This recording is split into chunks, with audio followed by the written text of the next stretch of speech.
The blizzard had swallowed the Wyoming Territory whole, but Quinn Osbourne still rode through it because a cowboy did not leave cattle to freeze, just because the wind howled like demons and the snow fell thick as wool. He had been checking on the stragglers from his herd near South Pass City when he saw what looked like a heap of white fabric against a snowbank. And for a moment, he thought it was just another trick of the storm until he noticed the fabric was moving. Quinn dismounted his horse in one swift motion, his boots sinking deep into fresh powder as he approached what he now realized was a woman in a wedding dress. The dress was meant for summer celebration, not December survival, and the woman wearing it was shaking so violently he could see it from 3 feet away. Her lips had gone blue, her dark hair was plastered to her face with ice, and her eyes were closed. "Madam," Quinn said, dropping to his knees beside her. He touched her shoulder and felt how cold she was even through his leather gloves. "Madam, can you hear me?" Her eyelids fluttered but did not open. Quinn did not waste another second on questions. He scooped her into his arms, surprised by how light she felt, and carried her to his horse, getting her onto the saddle while she was barely conscious and he was fighting wind that wanted to knock them both down took effort. But Quinn had wrestled steers bigger than him and won. He climbed up behind her, pulled her back against his chest, and wrapped his coat around them both as best he could. The ride back to his ranch house felt like it took years instead of 20 minutes. Quinn kept talking to the woman, saying anything that came to mind just to keep himself focused and hopefully keep her from slipping away entirely. He told her about his cattle, about how his horse Ranger was the best cutting horse in Sweetwater County, about how his mother used to make apple pie so good it could make a grown man cry. When the ranch house finally appeared through the white curtain of snow, Quinn had never been more grateful for the sight of home. He carried the woman inside, kicked the door shut behind them, and laid her on the rug in front of the fireplace. The fire had burned down to embers, but he built it back up quickly, his hands moving through the familiar motions while his mind raced. He needed to get her out of the wet dress. That thought made him pause because Quinn Osbourne had been raised by a mother who taught him proper behavior around women. But he also knew that propriety did not matter much if the woman died of cold. He compromised by covering her with blankets first, then carefully working the wet fabric out from under them, trying not to look more than necessary. His hands shook slightly, though whether from cold or nerves he could not say. Once he had her in dry clothes, one of his own flannel shirts and wrapped in every blanket he owned, Quinn sat back and waited. He made coffee because he needed something to do with his hands. He added wood to the fire. He checked on her breathing every few minutes, relieved each time to see her chest rise and fall. It was nearly an hour before her eyes opened. They were brown, Quinn noticed, a warm brown like good soil, and they were confused as they looked around the unfamiliar room before landing on him. "Where am I?" Her voice came out as a rasp. "My ranch about 5 miles west of South Pass City," Quinn said. He poured coffee into a tin cup and brought it to her. "Found you in a snowbank. Thought you were a heap of laundry at first, if I am being honest." She tried to sit up, winced, and accepted his help. Her hands wrapped around the cup and she inhaled the steam before taking a careful sip. "I was waiting, at the church, in town." "In a wedding dress," Quinn said. It was not a question.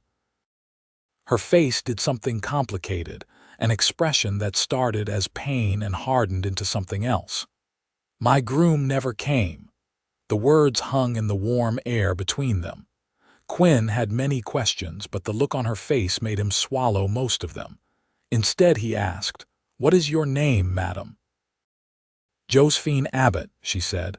"Most people call me Josie. Quinn Osbourne. Most people call me Quinn." He settled into the chair across from her. "How long were you waiting?" "3 hours." Josie took another sip of coffee. Her hands had stopped shaking.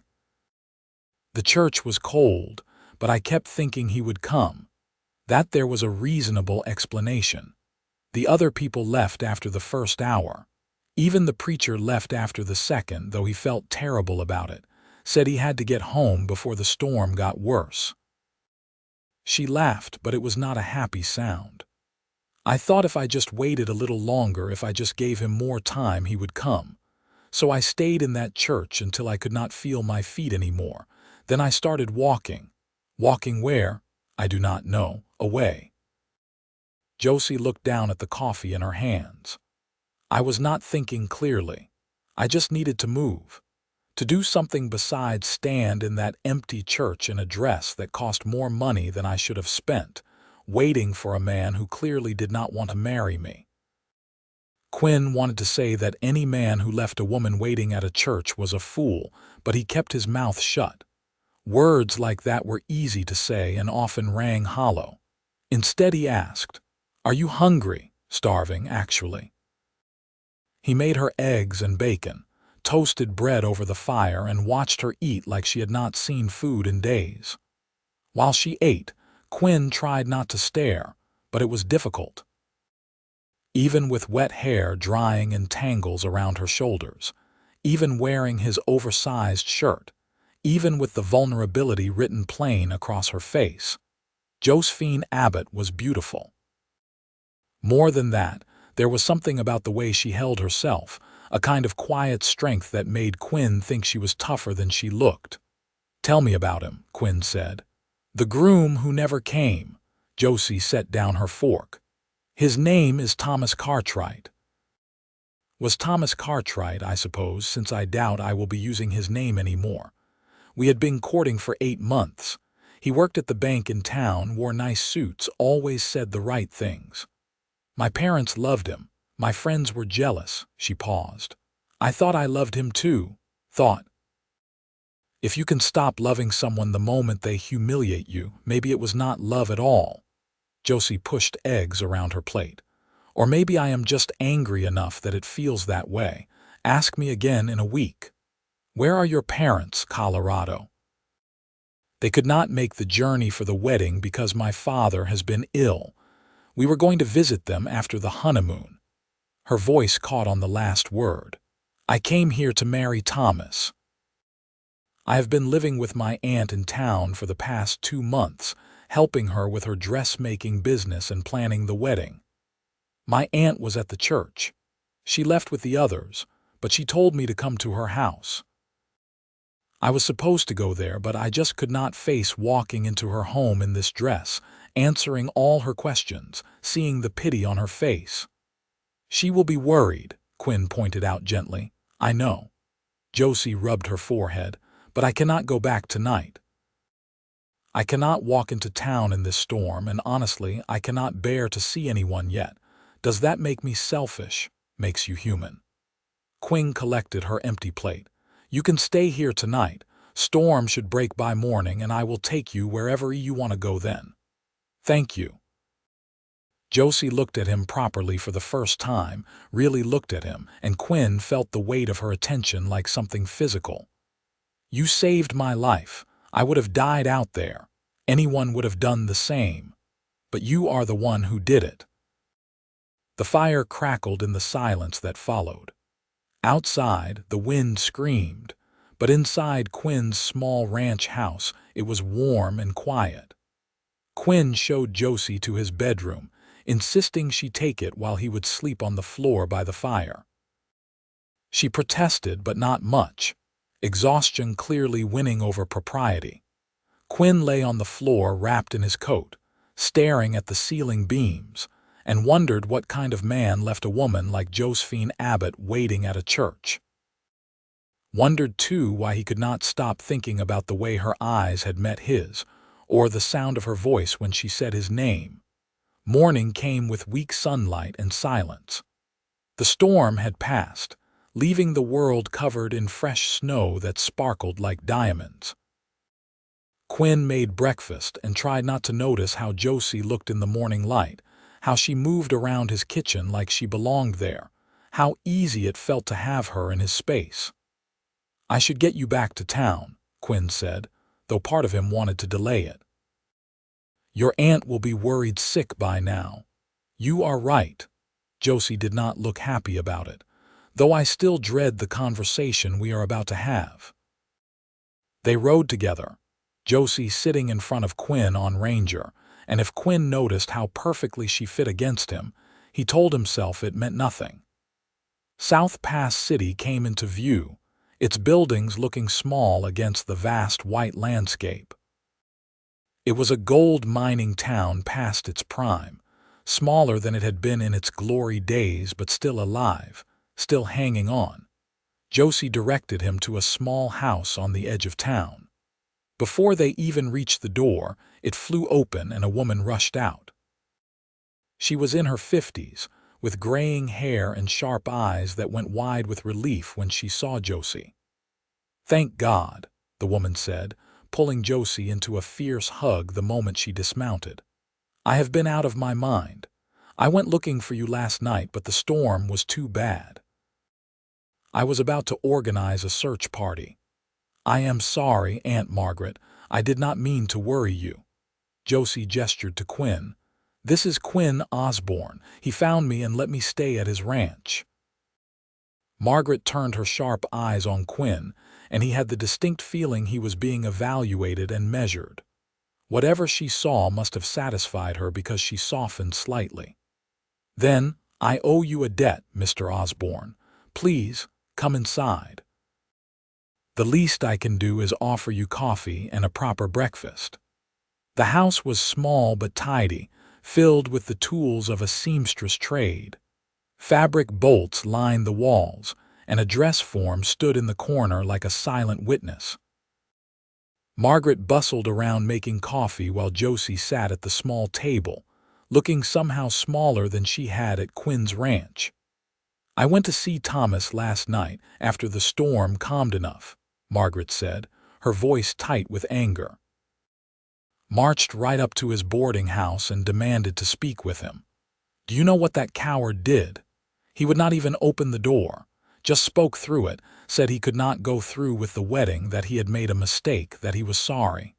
Sorry."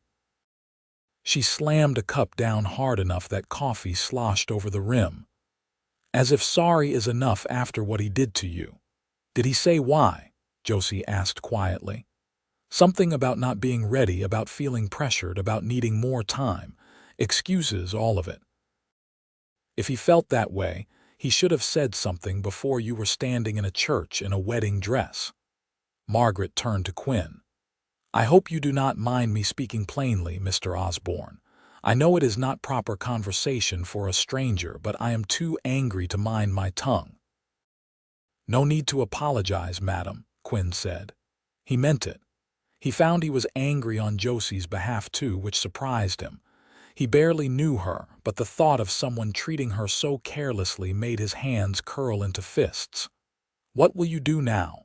Margaret asked Josie. "You are welcome to stay with me as long as you need, you know that. But have you thought about what comes next?" "I do not know," Josie admitted.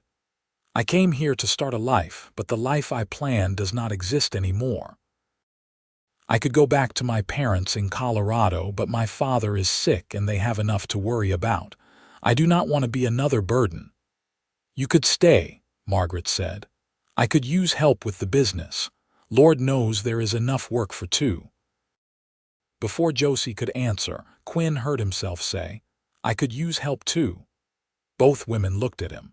Quinn cleared his throat, wondering what had possessed him to speak. "On my ranch, I mean. Winter is the hardest season, and I have more cattle than I can properly manage alone. I could hire you on, give you room and board plus wages. Honest work if you want it." "You do not even know if I can do ranch work," Josie said, but there was something in her eyes, a spark of interest. "Can you cook?" "Yes." "Can you mend things?" "I am a seamstress's niece." "I can mend anything." "Can you follow instructions and work hard?" "I waited 3 hours in a freezing church for a man who never came and then walked into a blizzard. I think I can handle hard work." Quinn found himself smiling. Then you are hired if you want the job."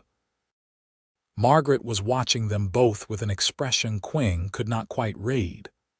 "That is very generous, Mr. Osbourne, but I hope you understand I need to know more about you before I let my niece go live on your ranch. No offense intended. None taken." Quinn gave her the information she wanted. He told her about his parents, both gone now for 5 years, his father to a heart problem and his mother to pneumonia the same winter. He told her about the ranch, 200 acres of grazing land with about 100 head of cattle, enough to make a modest living but nothing fancy. He told her she was welcome to ask anyone in town about him, that he went to church most Sundays and paid his debts and had never been in serious trouble with the law. When he finished, Margaret nodded slowly. "I will make inquiries, but I believe you. You have honest eyes." She turned to Josie. "What do you think?" "I think I need something to do besides sit here and wallow," Josie said. "And I think maybe working hard at something completely different might be exactly what I need." "Then it is settled," Quinn said. "When would you like to start?" "Tomorrow." "Tomorrow works." The next morning, Quinn arrived with a wagon and helped Josie load her belongings. She did not have much, a trunk of clothes, some books, a few personal items. Margaret hugged her tight and made her promise to visit every week, and made Quinn promise to treat her well or answer to Margaret personally. Quinn promised. The ride to the ranch was quieter than the ride to town had been. Quinn wondered if Josie was having second thoughts, but when he glanced at her, she was looking out at the snow-covered landscape with an expression of determination. "I want to be clear about something," Josie said suddenly. "This is just a job. I am not looking for romance or anything like that. My heart has been thoroughly broken, and I need time to put it back together." "Understood," Quinn said, ignoring the small twist of disappointment in his chest. "Just a job." But as the days turned into weeks, Quinn found that keeping things purely professional was harder than he expected. Josie threw herself into ranch work with a determination that impressed him. She learned to feed the cattle, to mend fences, to help with basic veterinary care. She cooked meals that were the best food Quinn had tasted since his mother died. She organized his chaotic house and fixed his torn shirts and curtains. More than that, she fit. It was not something Quinn could easily explain, but having Josie at the ranch felt right in a way he had not anticipated. The house felt less empty. The work felt less lonely. Evening meals became something he looked forward to, not just for the food but for the conversation. Josie was smart and funny, with opinions about everything from politics to poetry. She had a sharp wit that caught him off guard and made him laugh more than he had in years. Quinn told himself he was just being friendly, that he was helping someone who needed help, that the way his heart sped up when she smiled at him meant nothing, but he knew he was lying. It was late January when things shifted. They were in the barn, Quinn teaching Josie how to properly saddle a horse. He was standing behind her, guiding her hands through the motions of tightening the cinch, and suddenly he was very aware of how close they were. He could smell the soap she used, something lavender. Could feel the warmth of her even through their layers of winter clothing. Josie turned her head, probably to ask a question, and found her face inches from his. They both froze. Quinn saw her eyes widen slightly, saw the pulse jump in her throat. For a moment he thought about closing the distance, about finding out if her lips were as soft as they looked. Then Josie stepped back, and the moment broke. "I think I have got it now," she said, her voice a little unsteady. "The saddle, I mean. Right, good." Quinn moved away, giving her space. "Practice a few more times, and you will be ready to ride on your own." They did not talk about the moment in the barn, but it hung between them like smoke, impossible to ignore even when neither of them mentioned it. Quinn caught Josie watching him sometimes, her expression thoughtful. He wondered what she was thinking but did not ask. February brought a cold snap that froze the water troughs and made every day a battle against the elements. One particularly brutal night, Quinn was in the barn dealing with a cow having trouble calving. The birth was difficult, and by the time he had helped the calf into the world and made sure both mother and baby would survive, it was well past midnight and Quinn was exhausted. He stumbled back to the house to find Josie still awake, keeping the fire going and warming water. "I heard the cow," she explained. "Thought you might need hot water when you came back." Quinn was too tired to do anything but nod his thanks. He washed up, his hands numb and clumsy. When he swayed on his feet, Josie was suddenly there, steadying him. "You need sleep," she said. "Cow needs checking every few hours," Quinn mumbled. "I will check her." "You do not know what to look for. Then tell me." Josie guided him toward his bedroom. "Tell me what to look for, and I will wake you if anything seems wrong." Quinn was too tired to argue. He explained what to watch for, made her repeat it back to him, then collapsed onto his bed fully clothed. He was asleep before Josie left the room. He woke to sunlight and panic, jerking upright with the sudden realization that he had slept through the night. Quinn rushed to the barn to find Josie sitting on a stool beside the cow and calf, both of whom looked healthy and content. Josie herself was drooping with exhaustion, but she smiled when she saw him. "They are fine," she said. "I checked every 2 hours like you said. Everything looked good. You stayed out here all night. Someone had to." Josie stood, stumbling slightly. "But now that you are here, I think I will go sleep for a week." Quinn caught her arm as she swayed. "You should have woken me. You needed rest." Josie looked up at him, her face pale with tiredness but her eyes warm. "We take care of each other, right? That is how this works." Something in Quinn's chest expanded, a feeling too big to name. He helped Josie back to the house and watched her disappear into her room. Then he went about his morning chores with a strange lightness, as if the world had shifted somehow while he slept. They took care of each other. It was such a simple statement, but it felt profound, because it was true. Somewhere in the past 2 months they had become a team, partners, and Quinn realized with startling clarity that he did not want her to just be his employee. He wanted more. He wanted everything, but Josie had been clear. She was not ready for romance. Her heart was still healing. And Quinn would not push, would not pressure her, would not be like the man who had left her waiting in that church. So he kept his feelings to himself and tried to be content with what they had. March came in with mud and melting snow. The ranch became a swamp, and the cattle were irritable after their winter confinement. Quinn and Josie worked long days preparing for spring, and somewhere in the mud and mess, Quinn realized Josie was laughing more. The sadness that had shadowed her eyes was fading. She seemed lighter, freer. One afternoon, they were fixing a section of fence that had been damaged by heavy snow. The sun was warm for the first time in months, and Josie had her face turned up to it like a flower. "I love this," she said suddenly. "Fixing fences?" Quinn asked, amused. "All of it." "The work, the ranch, the space. My whole life I lived in cities or towns, always surrounded by people and buildings. I never knew how much I would love this." She gestured at the vast open land around them. "The quiet, the sky, the way you can see for miles." "You are good at it too," Quinn said. "Ranch work, I mean. You took to it faster than anyone I have ever seen." "I had a good teacher." Josie met his eyes, and there was something in her expression that made Quinn's breath catch. "Quinn, I need to tell you something." "All right." "When I took this job, I meant what I said about just wanting work, about not being ready for anything else." She paused, seeming to gather her courage. "But these past months something has changed, or maybe I have changed. I do not know. What I do know is that I wake up happy now. That I look forward to each day. that I feel more like myself than I have in years, maybe ever." Quinn's heart was pounding so hard he was sure she could hear it. "Josie, what are you saying?"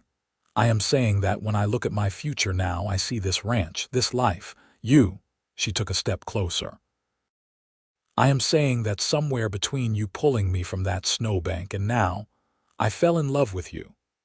And I know that might be too fast, and I know I said I did not want this, but I cannot keep pretending I only see you as my employer when the truth is I see you as so much more." For a moment, Quinn could only stare. Then he was closing the distance between them, his hands coming up to cup her face, and he was kissing her. Josie made a soft sound and kissed him back, her arms winding around his neck, and it was everything Quinn had imagined and more. When they finally broke apart, both breathing hard, Quinn rested his forehead against hers. "I have been in love with you since you called me a heap of laundry," Josie said, making him laugh. "I did not call you that. I said I thought you were a heap of laundry. Same thing, not even close." Quinn kissed her again because he could, because she had said she loved him and he could barely believe it. "I love you too. Have for weeks, maybe longer. I was trying to be respectful, give you space, not push." "I appreciate that," Josie said, "but you can stop being respectful now." They laughed together, and then they were kissing again. They're in the mud with the sun warm on their shoulders and the cattle lowing in the distance. When they finally went back to work, everything felt different. The same tasks as before, but now Quinn could reach for Josie's hand. Could steal a kiss when they passed each other. Could say out loud all the things he had been thinking for months. That evening they sat on the porch watching the sunset, Josie tucked against Quinn's side with his arm around her. "What do we do now?" Josie asked. "What do you mean?" "I mean, what happens next? We love each other, but I am still technically just your employee. I still have my own room. People in town think I am your hired hand, nothing more." Quinn had been thinking about this. "We could get married." Josie stiffened against him, and Quinn realized his mistake. He turned to face her properly. "That came out wrong. I am making a mess of this. You are asking me to marry you?" "Yes. No, maybe." Quinn took her hands. "Josie, I love you. I want to spend my life with you, building something together. I want to wake up next to you every morning and fall asleep beside you every night. I want to watch you grow old and have you watch me do the same. So yes, I want to marry you. But I know the word marriage might be complicated for you right now, given what happened. So I will wait as long as you need. We can do this at whatever pace makes you comfortable." Josie was quiet for a long moment, her eyes searching his face. "When Thomas asked me to marry him, I said yes because it seemed like the right next step. Because my parents approved, because my friends were getting married, because I was 23 and thought I should be settling down. I liked him, and I thought that was enough." "Josie, you do not have to explain. Let me finish." She squeezed his hands. "With you, it is different. I love you not because I think I should, but because I cannot help it. Because you make me laugh and challenge me and treat me like an equal. Because you pulled me out of a snowbank and gave me a place to heal. Because you are kind and honest and hardworking and good." She took a shaky breath. "So yes, Quinn Osbourne, I will marry you. Not because it is the logical next step, but because I cannot imagine my life without you in it." Quinn kissed her, pouring everything he felt into it. When they broke apart, they were both smiling. "We should probably do this properly," Josie said. "Tell my aunt, have a real wedding this time, invite people, make it official. We can do whatever you want. I want it to be small. Just people who matter. And I want it to be soon if that is all right. I know that might seem fast, but I do not want a long engagement. I am ready to start our life together now." They set the date for late April, giving them 2 months to prepare. It was not much time, but it was enough. Margaret was overjoyed when they told her, hugging them both and immediately planning what Josie would wear. Word spread through South Pass City, as word always did in small towns. Most people were happy for them, though Quinn noticed Thomas Cartwright avoided him in town, which was probably wise. The wedding was nothing like the one Josie had been left waiting at. It was held at Quinn's ranch on a clear spring day, with wildflowers just starting to bloom across the grazing land. Only about 20 people attended. Margaret, a few neighbors Quinn was friendly with, the preacher, some people Josie had met through her aunt. They said their vows outside with the mountains as their backdrop, and when the preacher declared them married, Quinn kissed his wife and felt like the luckiest man in Wyoming Territory. The celebration was simple but joyful. Margaret had made a small cake, and someone brought a fiddle, and they danced in the yard until the sun set. When the guests finally left, Quinn carried Josie over the threshold of their home, making her laugh. "You realize I have been living here for months," Josie said. "I have crossed this threshold hundreds of times. Not as my wife, you have not." That first night as husband and wife was tender and sweet, both of them nervous and excited and so in love it felt overwhelming. Afterward, lying tangled together in the dark, Josie traced patterns on Quinn's chest. "I never thought I would be happy about that day," she said quietly. "The day I waited in the church. It was the worst day of my life, or I thought it was. But if it had not happened, I would not be here now. I would not have you. So maybe it was the best day in a strange way." "I am grateful for it," Quinn said. "Every day I am grateful that I rode out to check the herd when I did, that I saw you when I did, that you said yes to working here, that you gave me a chance. You saved my life that day in the snow, but you saved me in a lot of other ways too." "You saved me too," Quinn said. "This ranch was just a place before you came. Now it is a home." The years that followed were good ones, the kind of years that felt both ordinary and extraordinary. Quinn and Josie worked the ranch together, building it into something more successful than it had been when Quinn ran it alone. They bought more cattle, improved the land, weathered droughts and harsh winters and all the challenges that came with ranching. The first winter of their marriage was hard, not between them but in terms of weather. Blizzards hit hard and often, and they lost several head of cattle to the cold. But they got through it together, taking shifts through the night to check on the animals, keeping each other's spirits up when things seemed bleak. Spring brought relief and new life. The surviving cattle had calves, and the ranch began to recover its losses. It also brought news that Josie was pregnant. Quinn cried when she told him, actual tears rolling down his face as he pulled her into a fierce hug. They had been talking about children, hoping for them, but having it be real felt miraculous. "We are going to have a baby," Quinn kept saying, like he could not quite believe it. "We are," Josie confirmed, laughing and crying herself. "In late October, the doctor thinks." The pregnancy was not easy. Josie was sick for months, could barely keep food down, and Quinn felt helpless watching her suffer. But she bore it with grace and humor, even when she was bent over a bucket losing her breakfast. "This baby better be worth it," she would joke. And Quinn would hold her hair back and promise her that it would be. As her belly grew and the baby became more real, Quinn found himself constantly amazed. He would put his hand on her stomach and feel the baby kick, and the wonder of it would overwhelm him. They were creating a life together, a person who would be part both of them.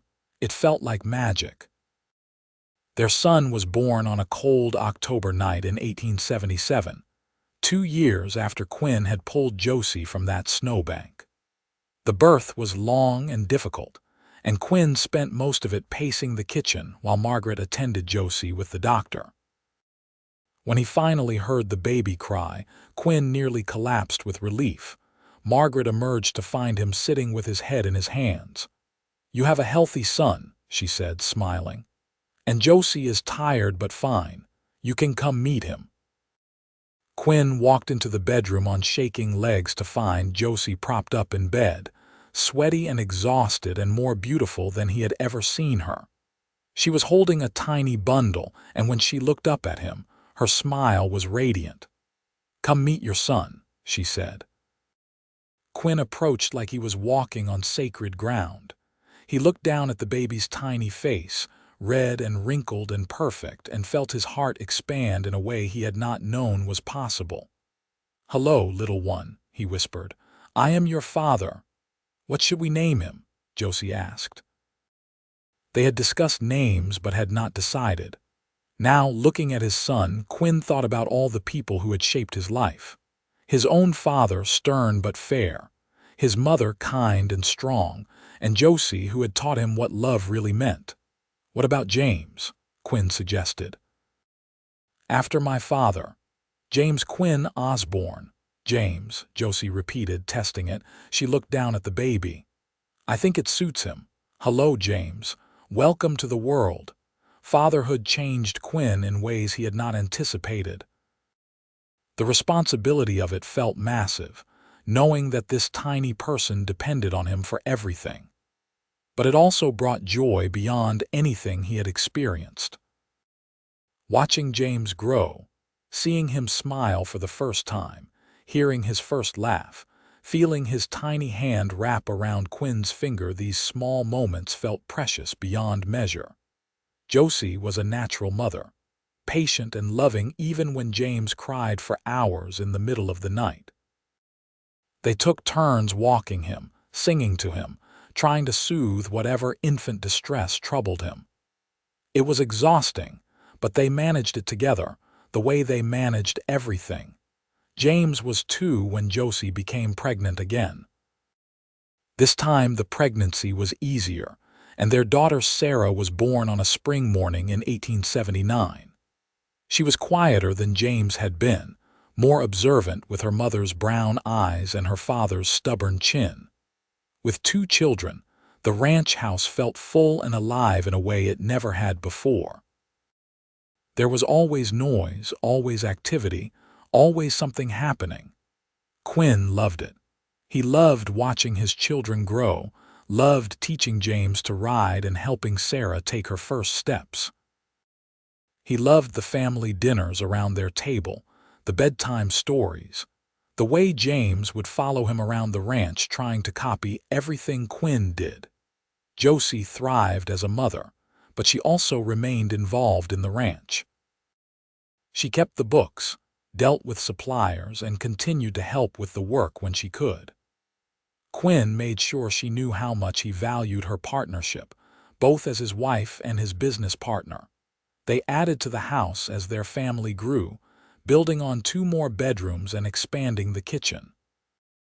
The ranch prospered, and they were able to hire a few hands to help with the work, which gave Quinn and Josie more time to spend with their children. When James was 5 and Sarah was 3, Josie's father died. They made the trip to Colorado for the funeral, a hard journey with small children but a necessary one. Josie's mother, now widowed, seemed smaller and frailer than Quinn remembered. After the funeral, she pulled Josie aside. "I am thinking of selling the house," she said. "It is too big for just me, and everything here reminds me of your father." "What will you do?" Josie asked. "Where will you go?" Her mother looked uncertain. "I have not decided yet." "Come live with us," Josie said. Quinn, standing nearby, nodded his agreement. "We have room." "The children would love to have their grandmother nearby, and I would love to have you close." Josie's mother, whose name was Helen, agreed after some persuasion. She moved to Wyoming that summer, taking over one of the new bedrooms and quickly becoming an essential part of their household. She helped with the children, cooked meals, kept house, and seemed to blossom in the presence of her grandchildren. The years flowed by, each one bringing its own joys and challenges. They weathered drought and abundance, good years and bad. James grew into a serious, thoughtful boy who loved the ranch and the cattle.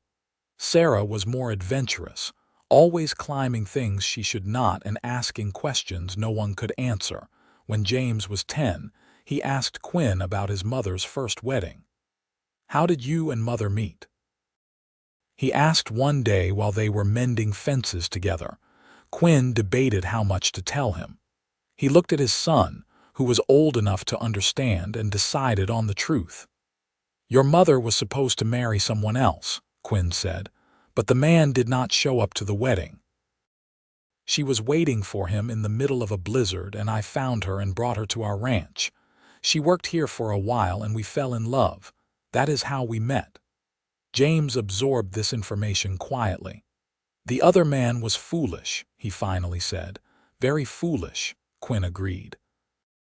"I am glad he was foolish, though," James said, "because otherwise you and Mother would not have married, and Sarah and I would not exist." Quinn ruffled his son's hair. "I am glad, too." That conversation made Quinn think about how different his life might have been if he had ridden out to check the herd an hour earlier or later, if he had missed seeing Josie in the snow, if she had frozen before he found her. The contingency of it all, how easily things could have gone another way, made him appreciate what they had even more. He told Josie about it that night, and she was quiet for a long moment before speaking. "I used to wonder what would have happened if Thomas had shown up that day," she said. "If he had married me like he was supposed to.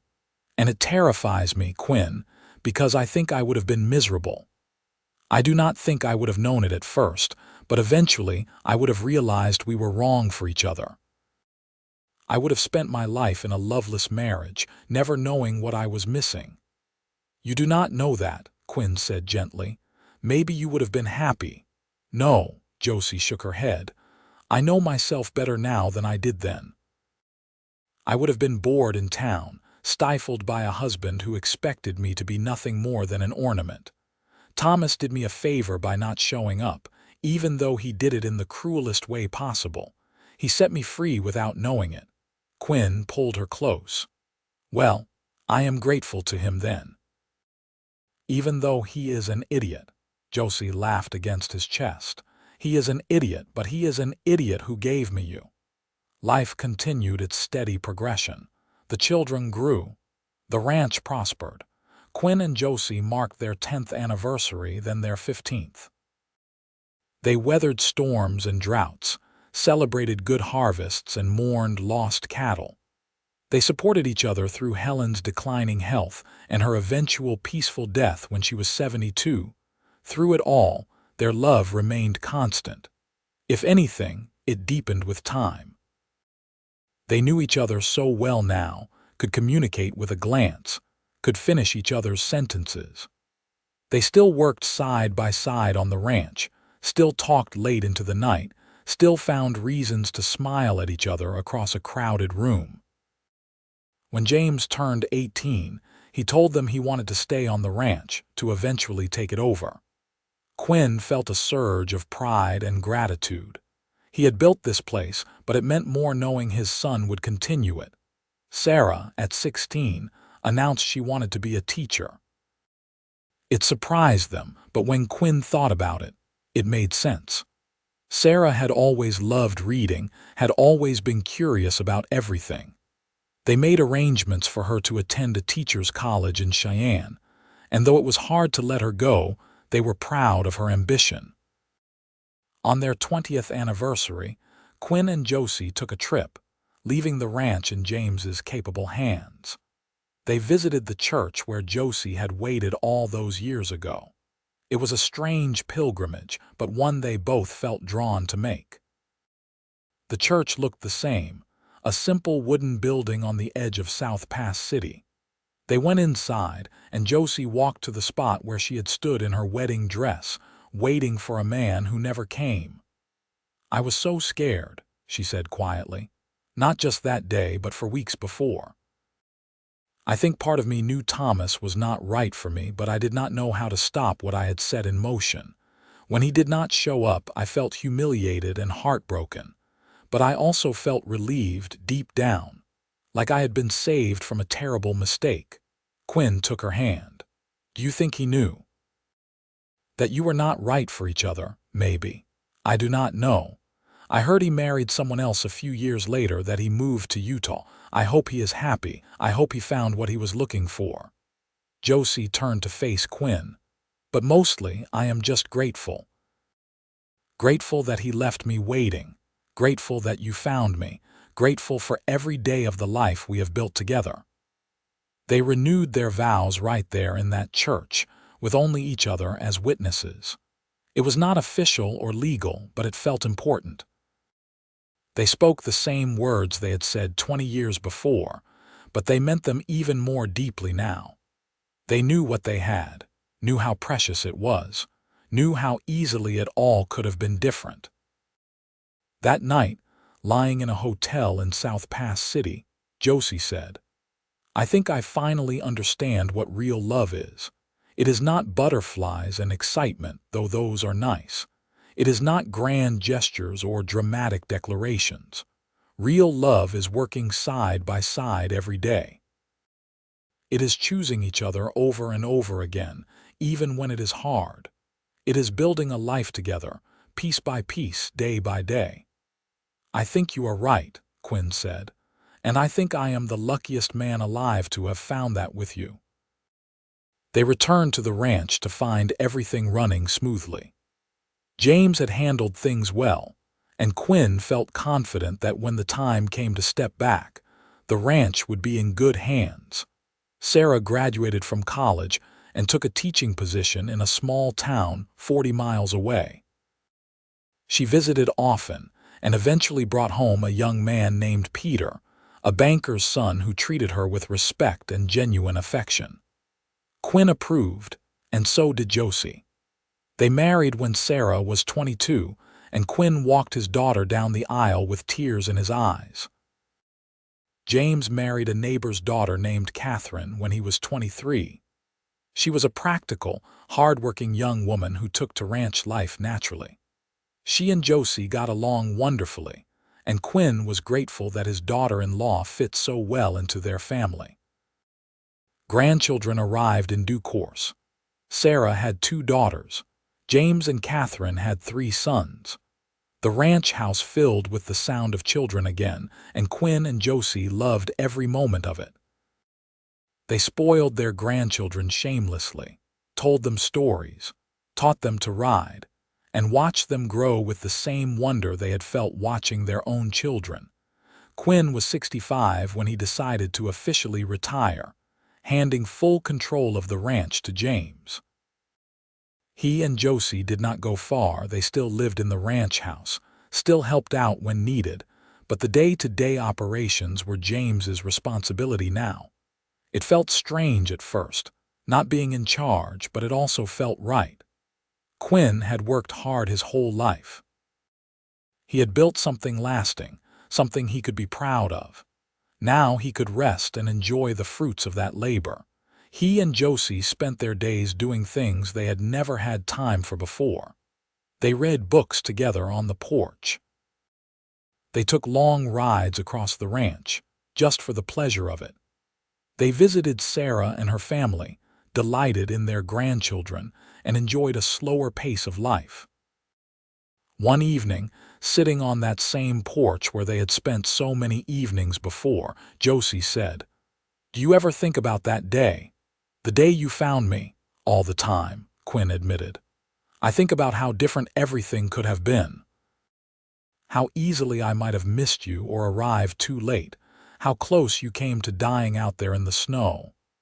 "I think about it too," Josie said. "And I am grateful every single day. Grateful that you found me. Grateful that you gave me a chance. Grateful for every moment of the life we have built together."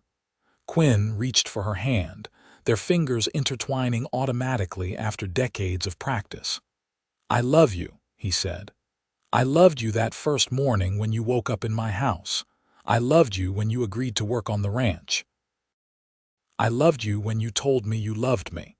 I loved you on our wedding day and when our children were born and every moment since. And I will love you for whatever time we have left." "I love you too," Josie said, squeezing his hand. You were exactly what I needed, even though I did not know it at the time. You saved me in that snowbank, but you kept saving me every day after. You showed me what it means to be truly loved, truly valued, truly seen. You gave me a life I did not know was possible." They sat in comfortable silence as the sun set, painting the sky in shades of orange and pink and purple. The mountains stood dark against the colorful sky, eternal and unchanging. Somewhere in the distance, cattle lowed. Closer by, they heard children laughing as James's boys played in the yard. This was their legacy, Quinn thought. Not just the land or the cattle or the buildings, but the love they had built, the family they had created, the life they had forged together from that chance encounter in a blizzard so many years ago. As darkness fell and stars began to appear, Quinn and Josie went inside together, still holding hands. The house was warm and full of the people they loved. Their son and daughter-in-law were cleaning up after dinner. Their grandchildren were getting ready for bed. Everything smelled like home. That night, lying in bed with Josie's head on his shoulder, Quinn reflected on the journey that had brought them here. From that desperate, frozen woman in a snowbank to this comfortable, beloved wife beside him. From a lonely cowboy working a struggling ranch to a man surrounded by family and love. "Thank you," he whispered into the darkness. "For what?" Josie murmured, half asleep. "For saying yes. To working here, to marrying me, to building this life together, for everything." Josie shifted closer, fitting against him the way she had for 40 years. "Thank you for finding me. For saving me, for loving me." "Always," Quinn promised. "Always." They had many more years together, Quinn and Josie. They watched their grandchildren grow up, saw some of them marry and have children of their own. They celebrated anniversaries and birthdays, weathered losses and celebrated triumphs. They grew old together, their hair turning white, their movements slower, but their love as strong as ever. When Quinn was 78, he fell ill. It started as a cough that would not go away, and the doctor diagnosed pneumonia. Josie nursed him with the same dedication she had brought to everything else, but they both knew this was serious. Quinn's strength was not what it had been, and his body was tired. One night, when he was struggling to breathe and Josie was sitting beside the bed holding his hand, Quinn looked at his wife and felt overwhelming gratitude. "I have had a good life," he told her, his voice raspy. "The best life, because of you." "Do not talk like you are dying," Josie said, but her eyes were wet. "You are going to be fine." "Maybe," Quinn said. "But if I am not, I need you to know something. That day I found you in the snow, I thought I was saving you, but the truth is, you saved me. You took my lonely existence and turned it into a life worth living.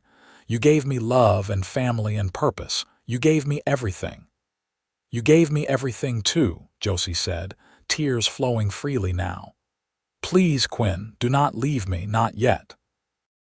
"I am not going anywhere if I can help it," Quinn promised. "I am too stubborn to die." And he was right. Quinn recovered from the pneumonia, though it took months to fully regain his strength. The sickness had been a warning, though, a reminder that their time together was not infinite. After that, they made sure to treasure every day, to say the important things, to not take anything for granted.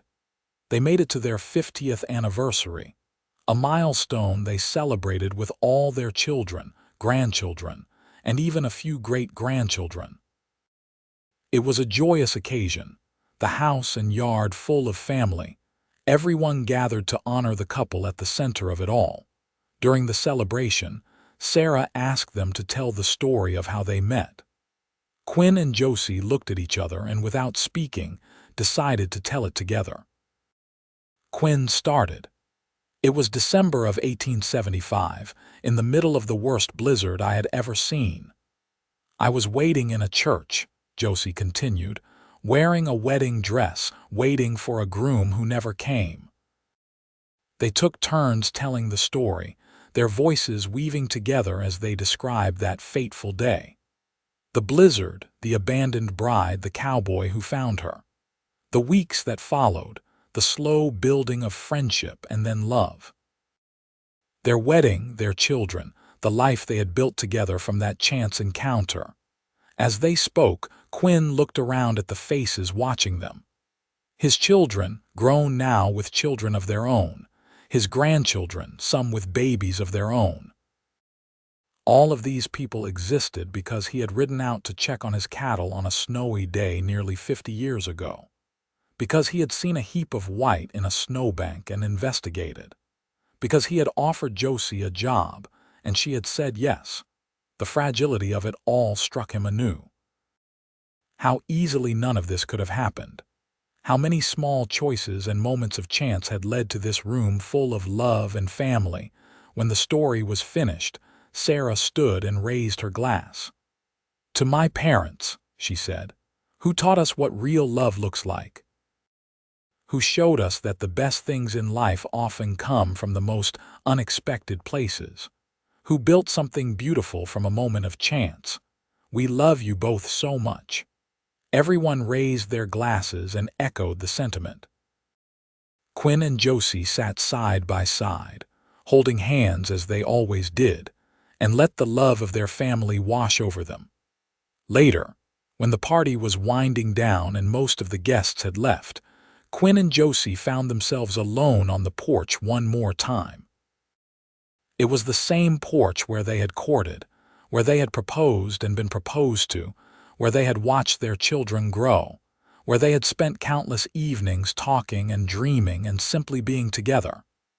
50 years, Josie said wonderingly. "Can you believe it has been 50 years? Feels like both forever and no time at all," Quinn said. "Some days I still see you the way you looked that first morning, wrapped in all my blankets with your hair wild around your face. Other days I cannot remember a time when you were not beside me." "I know what you mean," Josie said. She leaned her head on his shoulder and Quinn wrapped his arm around her.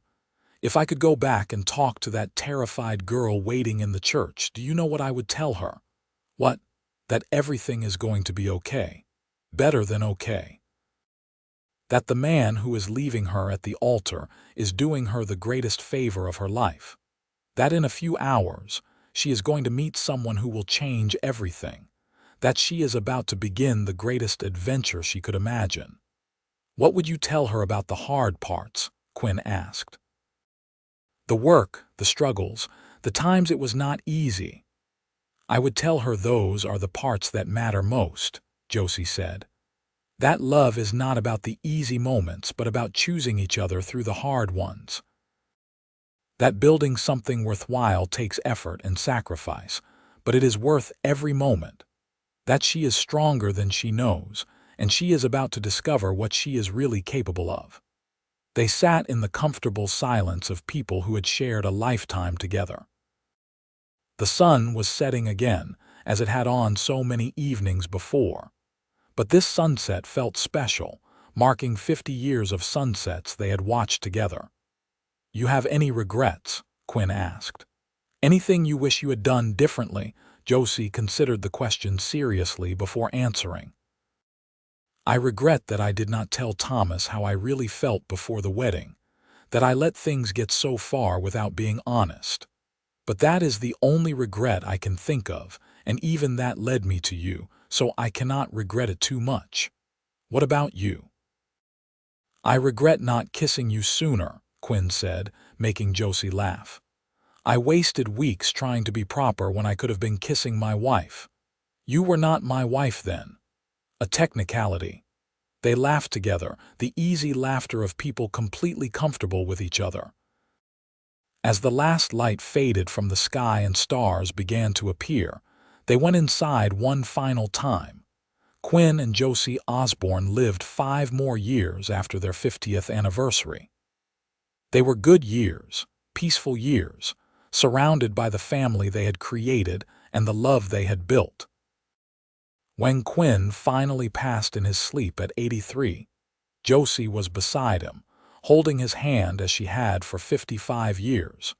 She grieved him deeply, but she did not regret a single moment of their time together. She lived 2 more years after Quinn's death, spending time with her children and grandchildren, telling stories about their grandfather, keeping his memory alive. When Josie died at 85, also peacefully in her sleep, the family buried her next to Quinn on a hill overlooking the ranch. Their graves bore simple markers with their names and dates, but also an inscription chosen by their children. Together they built a life of love from a moment of chance. The ranch continued under James's management, then passed to his sons, and then to their children. The house was expanded and modernized over the years, but the porch remained, a testament to all the evenings Quinn and Josie had spent there. Their descendants told the story of their meeting to each new generation. The tale of a cowboy who found a bride in a snowbank, of a woman whose groom never came, and of how their chance encounter became a love story for the ages. The story became family legend, told and retold, embellished and refined, but always maintaining its essential truth, that love could come from the most unexpected places. That sometimes the worst moment of your life was actually the beginning of your best one. That choosing to help someone, to offer kindness to a stranger, could change everything. That a man in a wedding dress abandoned in a blizzard and a lonely cowboy checking on his cattle could build something beautiful together. Could create a legacy of love that would outlast them both, rippling forward through generations, touching lives they would never meet but whose existence was possible because of the choice they made to love each other.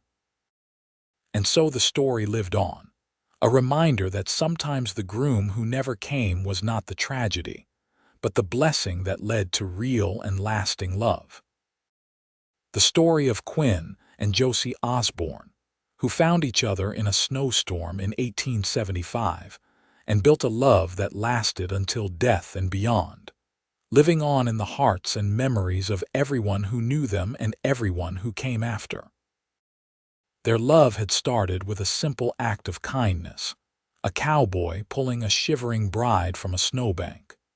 But it grew into something magnificent, something that proved the power of choosing love every day, of building a life together through work and dedication and unwavering commitment. In the end, that was their true legacy. Not the land or the cattle or even the children, though all those mattered. Their legacy was the example they set, the proof they provided that real love existed, that it was worth fighting for, worth working for, worth everything. And on quiet winter nights, when the snow fell soft over the Wyoming Territory and the wind whispered through the mountains, you could almost hear their voices on that porch, talking and laughing together, planning their future, remembering their past, and simply being together in the present moment. A cowboy and his bride, forever bound by the chance encounter that saved them both, living on in story and memory, a testament to the transformative power of love.